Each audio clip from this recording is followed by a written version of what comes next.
All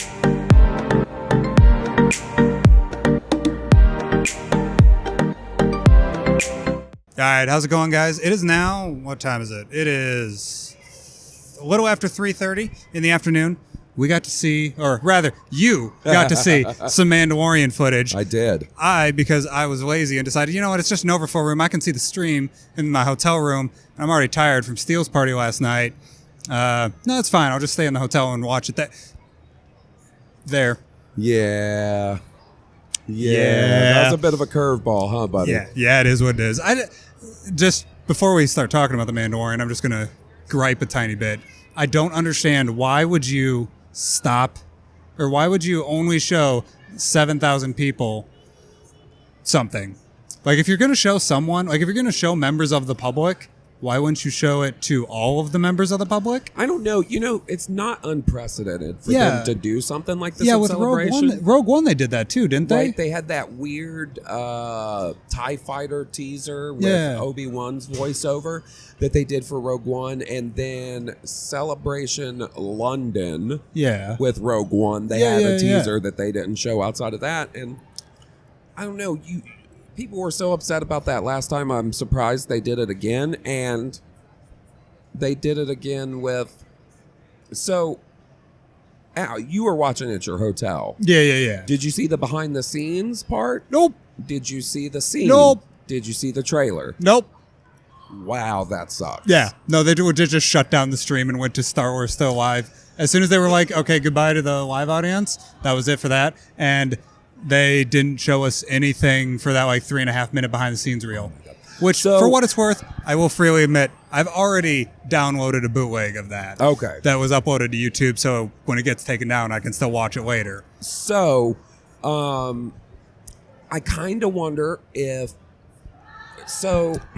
I can't really remember if it was in the scene itself or the trailer part, the montage trailer part, but some of it did look a little unfinished. Yeah. As far as effects and stuff. So I kind of wonder if they don't want everybody seeing that in its unfinished state. But then you got to think maybe you just trade out for stuff that is finished. You know? or even I don't know. I feel why would you? Because no matter what, if you're going to, I get not wanting to show unfinished stuff to the public, to the general public, that's fine. But the problem is just the basic logistics of everybody in that arena has got a cell phone in their pocket. Yeah, and like I was telling you before we started recording, they were being fairly good about going through but then that's the hassle of having to have extra people to be put your phone away. Yeah. Put your phone away. Yeah, for sure. My other guess would be maybe it's because they want the general public media attention to be on episode 9 for right now. That's a fair point. Yeah. I don't. Yeah, but either way, they're gonna end up stepping on their own 2 feet anyways, because you know they got 3 feet going in at the end of the year. They got episode 9, Fallen Order, and Fallen Order and Mando are 3 days apart. Yeah, and which is episode 9 is a month after that.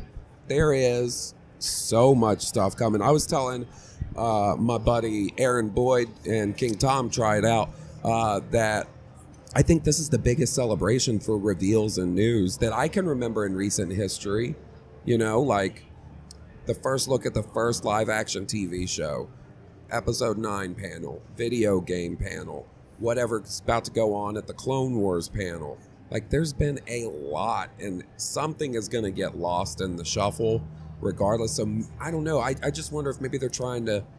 Yeah, trying to tamp it down. Oh, they might be planning on trying, because we're probably getting... I'll bet you that they're going to try and push it on the Clone Wars. Mm-hmm. I'm wondering if because we're going to get a full trailer... I wonder if it's because we're going to get a full trailer with the Clone Wars. They only want to give us 1 trailer per day. That could be it. I wonder if that's it. And it's just plain and simple that the Mando isn't quite ready for a full trailer, whereas the Clone Wars is, just because of the lead time that animation has on its production. Right. And so I believe the word came out this week that Clone Wars is next year. Okay. Clone Wars is next year, I believe. I'm wondering if they're going to do a sort of like a DC streaming strategy. You know, they've got their DC streaming service. Yeah, and they'll DC have, like, Unlimited or DC Universe. So they'll or have whatever. like Titans. And its 8-episode run will air, and then the next week the first episode of their next original series. So I'm wondering if the Star Wars stuff will run back to back like that. We'll get the Mandalorian, and then like right after the first of the year or something, Clone Wars will come on, or if there'll be a bit of a gap in between because then after that, I don't think they're going to be, obviously they're not going to be ready to give us Cassian or another season of Clone Wars that quickly. No way. Yeah, it's an interesting strategy, and I was kind of disappointed. Yeah, it's complete. I completely admit that it's just the fanboy me being like, I wanted to see it too. No, dude, and I feel it's totally justified. Yeah. If I weren't in that room myself, I would feel the same way, and it's a bummer because I can't talk about it with everybody. We can't sit here and be like, oh, well, you saw it, but you know what I mean? Like, oh, that thing and this thing, like not everybody's seen it. You know? Yeah, for sure. Yeah. Well, I mean, for the people that want to see it, they've got ways of being able to see it. And I also don't want to be the dude that's if you don't want to know something until you see it yourself, I don't want to like give you my weird what I interpreted. Like that investor that was in that meeting for episode 9. Right. That like went on Twitter and was like, oh yeah, I saw this and that and the other thing. I'm not saying what I saw. I accidentally read one of the tweets and I was really upset about it. Right. But it doesn't matter because JJ actually mentioned that. I don't know if you count that during the thing. Did you catch that he said that he was talking about the thing? If anybody's seen that tweet. Yeah. And he talked about it and you could see him like kind of deflate a little bit when he was like, oops. That's not what I wanted to say. But it's JJ. He's king of the mountain, so he can do what he wants. But anyways. But yeah, The Mandalorian. So the reason why I asked my buddy Hawes to be in this video is because you are a mega Mandalore and Boba Fett fan. I am. Yeah, I am. Yeah, you've pretty much devoured all the EU and everything on them. Yeah, and it's been a while since I've gone back and read like the Karen Travis books and stuff. So they're not super fresh on my mind. Yeah. And then like when I was a kid, it was like in the heyday of the Dark Horse Boba Fett comics. Yeah. And that's like, that really helped, that Dave Dorman artwork and stuff like that. So yeah, I'm big into Boba. I'm big into Mandalorian. So this is right up my alley. Yeah, for sure. And if you guys have followed the channel, I really like Mandalore. Like, give me all the politics and all the clan wars and all that kind of stuff. But the bounty hunting angle, which is kind of where I was expecting the Mandalorian to go, which clearly we'll get to the panel here in a second. If you guys watch the panel, which I'm hoping that you watch the panel before you watch this silly video. Even though you weren't able to, there's still a lot of good information in the panel itself. Yeah, for sure. But yeah, they seem to be going towards that underworld seedy stuff. Which the underworld stuff, while fun for me, it's not the stuff that spiritually hits me. It's not it doesn't give me the same sort of feeling as like the Falcon. Right. But like what the Falcon reveal at the Force Awakens first teaser trailer, the Thanksgiving one or Black Friday. Thanksgiving, Halloween. I don't remember what it was. Black Friday 2014. Yeah. Because that was like the moment where I was like, oh yeah, I get to be a Star Wars fan again. Yeah. I can actually start concentrating on this again. But yeah, and for what it's worth, like just Jon Favreau's his energy for this project is just insanely infectious. It is, and I think we're going to get some of what you want too. Yeah. I don't know that it's going to start off like that. And like I said, I don't want to get into too many details in case people don't want to be spoiled if they haven't seen it. But like, there was even a little bit of dialogue in the scene and some of the other stuff that made me believe like, we're going to start in this underworld area. It's going to introduce us to our characters and the vibe of the show. But the way they talked about exploring the history of Mandalore, what happened to the Mandalorians after the Empire and stuff, makes me think we're going to see that in the show. I think it is going to be a part of it. Okay, I hope so, because I don't know. For what it's worth, I got excited just off of what Carl Weathers says. I felt like he was saying more than he was supposed to. Right. Like, I don't know about that. I was wondering if Dave Filoni was kind of like, because we only saw the camera. I was wondering if Dave Filoni might have been doing like a. No, actually, he kind of just sat there smiling and laughing and doodling the whole time. Okay, well, I don't know. Well, Dave Filoni's a freaking troll. He's the most lovable troll on the planet. Right. But yeah, I got excited when Carl Weathers was saying how he's like head of a guild, like a full-on like bounty hunting guild. And you give me a bounty hunting guild and you give me politics? Yeah. Give me that angle. Have you read the Aftermath books? Yes. There's that whole thing with the Bounty Hunter Guild and Dengar and that new, is it Mercurial Swift? Yeah, Mercurial Swift. Yeah, the like hipster wannabe. Yeah, and wannabe they're all guy, like talking about how the Bounty Hunter Guild was going and stuff. Yeah. And then like with I don't know if it's IG-88 with the IG droid in there. It makes me wonder. I did see that GIF on Twitter. That GIF has already made its rounds on Twitter. Well, to be fair, Jon Favreau had tweeted out a picture. This past year of it on set. So the fact plus that the Taika Waititi thing, makes me wonder if we're gonna get some droid Gatra stuff from in there. Yeah. From what was that, Last Shot?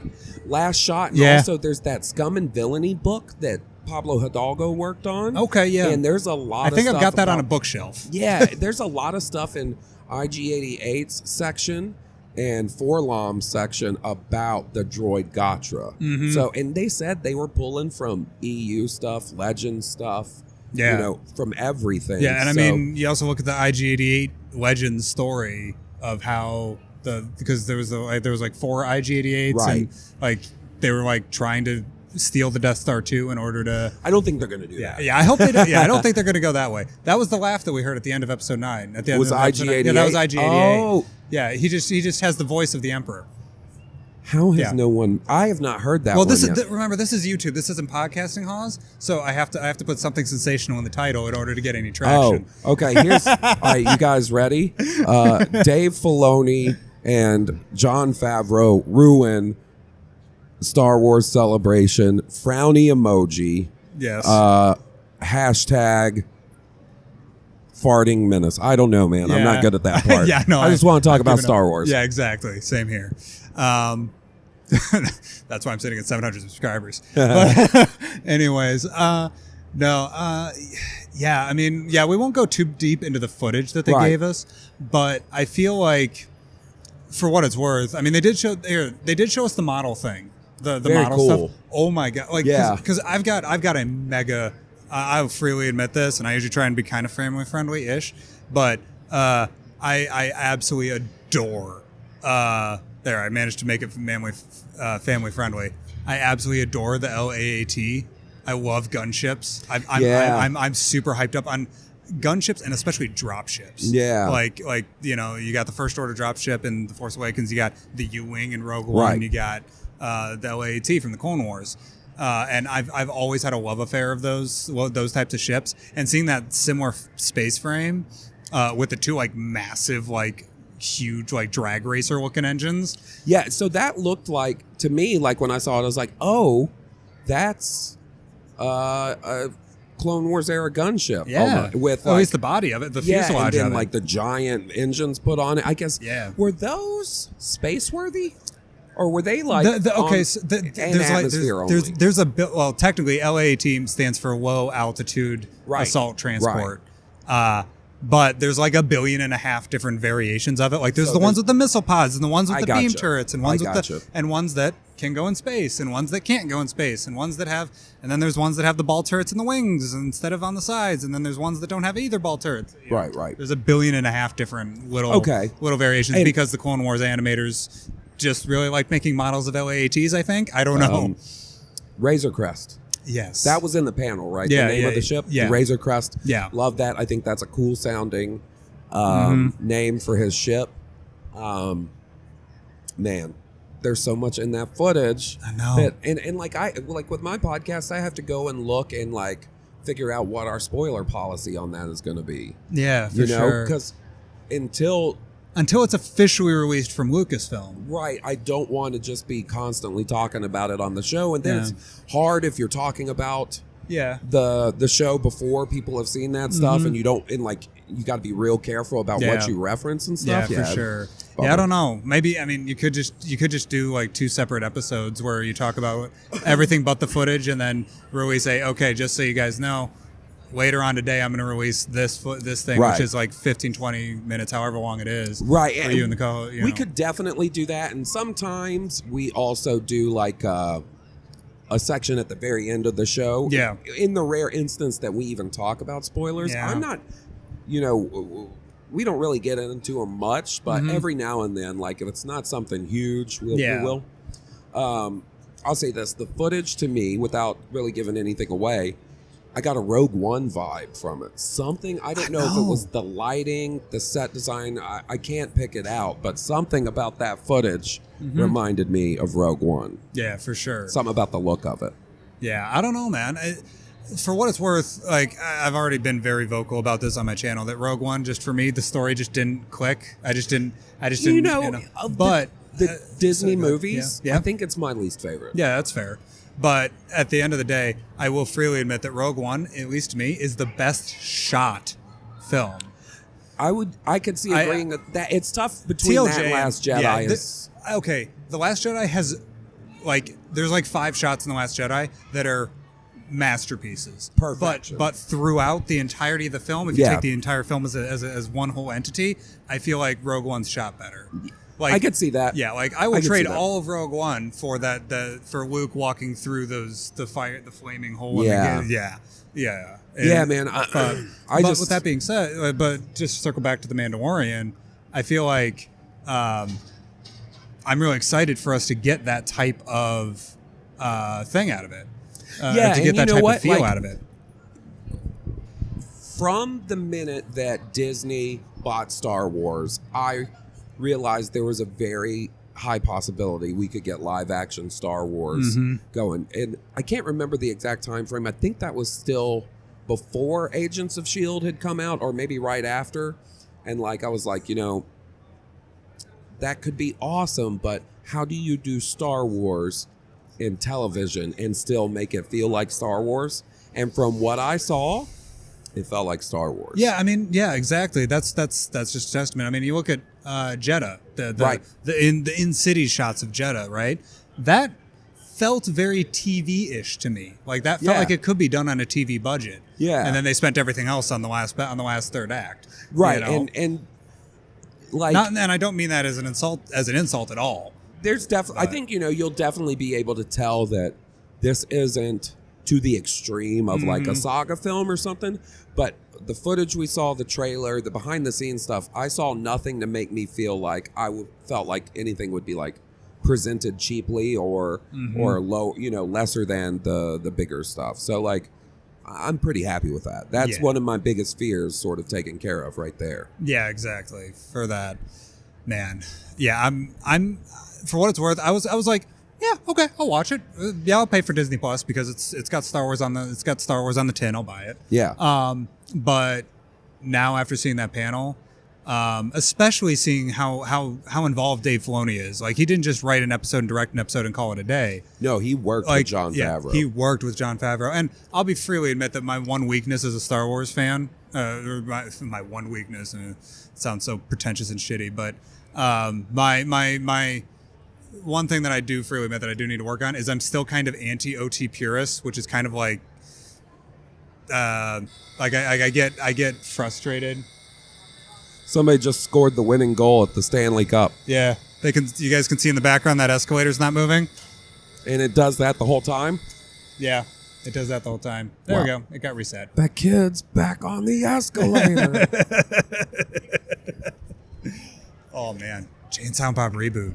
I can't wait. Okay, so, anyway, sorry, back to the Mandalorian. Purists. Yeah, OT purist. I'm a little bit anti-OT purist. I get very defensive very quickly. Me too, man. Where it's like, and that's just because I got death threats as an 8-year-old on the internet because I wanted to talk about Jar Jar. So I hear you, buddy. And it's just kind of like I get very like protective and worried that like I don't need the prequels involved. I just don't want people worshiping at the feet of the OT. To me, it's like pay homage to that, but if that's the only Star Wars you like, that's fine. Just don't be for sure. just be cool about it. Yeah, and I mean, like Rogue One did that a lot. Yeah. And I was okay, and it never bothered me because my issue with Rogue One was more about story structure and stuff. Whereas it did really rely on doing OT stuff, but it did it in the correct way, and the escalator just... There's that escalator's an OT purist. Yeah, exactly. It's very upset with us. That's what's going on here. Yeah, it's very upset with us. But where was I? I feel like I have to kind of step back every once in a while. Yeah. Because I get very worried when certain people get hired. Like, because when Jon Favreau got hired on, right? I was like, and he was talking about, I was writing all this stuff. I was writing all the same stuff in college and stuff like that. It's like, okay, so it's going to just be, pleasuring yourself to OT fanfic. And I was kind of worried about that. Yeah. And then I realized, okay, no, I was completely unfair, and I was the asshole in that moment. And it was time to realize that, okay, he is interested in having Dave Filoni on board, right? Having Bryce Dallas Howard on board, having Taika Waititi on board. Yeah. He is interested in creating good stories, not just being able to play in the sandbox. Right. You know what I mean? And I'm not looking for a billion prequel references or OT references or sequel trilogy. There could be 0 references, and that's fine. But they have to acknowledge what is canon in the history of Star Wars. For sure. I could have done with maybe a couple extra prequel references in The Force Awakens. I love that movie. Oh, yeah, for sure. But, sort of a throwaway line about a clone army. Yeah. And then...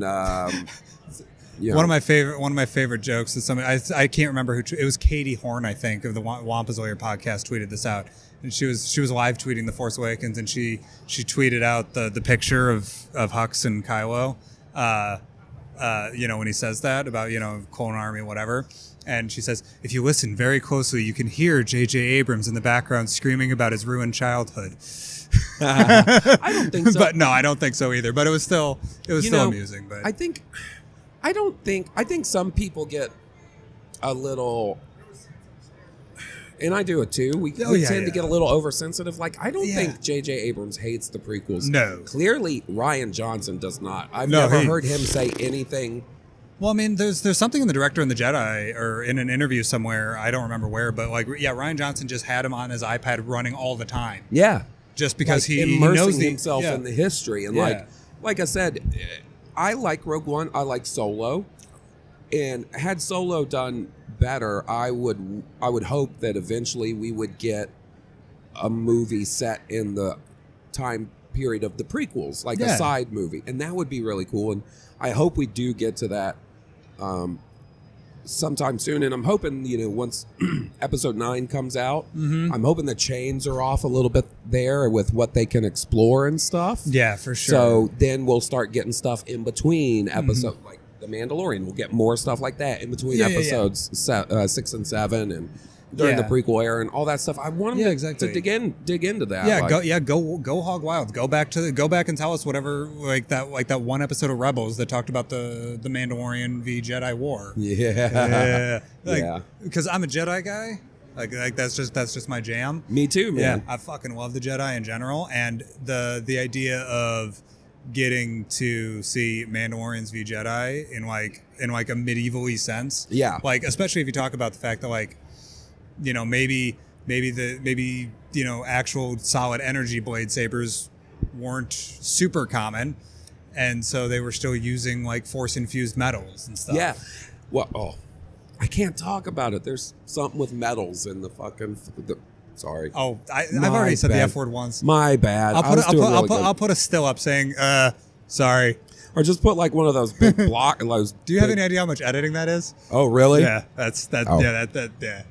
I'm gonna have to download a beep noise. And everything. No! Beep sound bite. My bad. My bad. Fine. Don't worry about it. I'll just put an adult language about metals in the footage. I won't say too much, but it's interesting. I have theories about it. Okay, we'll see where it goes. Yeah. They talked about that Darksaber an awful lot in the footage or in the panel. Yeah. So they didn't mention it once in the footage, but in the panel they brought it up, and I don't know if you bring that up for it to not at least be referenced or something. Yeah. I think when they said and I'll say this, like the footage we saw, like there was a clip, like a completed clip, and it was chock full of little bits and pieces. Oh yeah, of different stuff. So who knows what we're in store for when we have 8 hours of a Star Wars TV show, you know? Yeah, exactly. And who knows? Maybe they're not. Maybe they're Game of Thronesy in the way that they have 80-minute episodes, right? Every once in a while, they could definitely do that. I think they